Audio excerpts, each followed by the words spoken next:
কুমিল্লার প্রাণকেন্দ্র কান্দিরপাড়ে ইফতার ও দোয়া মাহফিলের আয়োজন করেছে সরকার এন্টারপ্রাইজ। পবিত্র মাহে রমজান উপলক্ষে আয়োজিত এ অনুষ্ঠানে এলপিজি খাতের ব্যবসায়ী, বিভিন্ন প্রতিষ্ঠানের প্রতিনিধি ও স্থানীয় গণ্যমান্য ব্যক্তিরা অংশ নেন।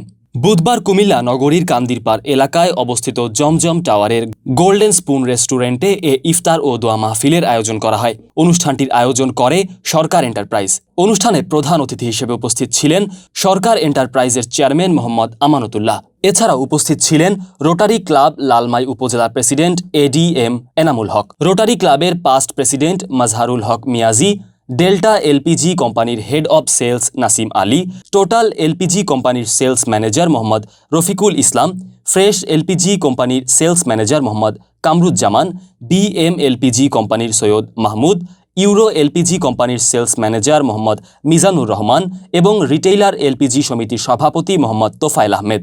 এছাড়া বিভিন্ন পর্যায়ের এলপিজি রিটেইলার ব্যবসায়ীরাও অনুষ্ঠানে উপস্থিত ছিলেন। অনুষ্ঠানে বক্তব্য দিতে গিয়ে রিটেইলার এলপিজি সমিতির সভাপতি মোহাম্মদ তোফায়েল আহমেদ বলেন, গ্যাস সংকটের সময় সরকার এন্টারপ্রাইজ এলপিজি সরবরাহ নিশ্চিত করতে গুরুত্বপূর্ণ ভূমিকা পালন করছে। ব্যবসায়ীদের চাহিদা পূরণে প্রতিষ্ঠানটি আন্তরিকভাবে কাজ করে যাচ্ছে।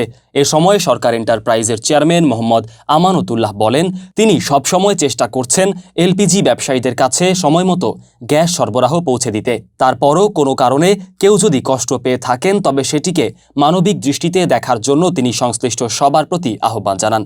অনুষ্ঠানের শেষ পর্যায়ে দেশ, জাতি ও মুসলিম উম্মাহর শান্তি ও সমৃদ্ধি কামনা করে বিশেষ দোয়া করা হয়। পরে উপস্থিত অতিথিরা একসঙ্গে ইফতারে অংশগ্রহণ করেন।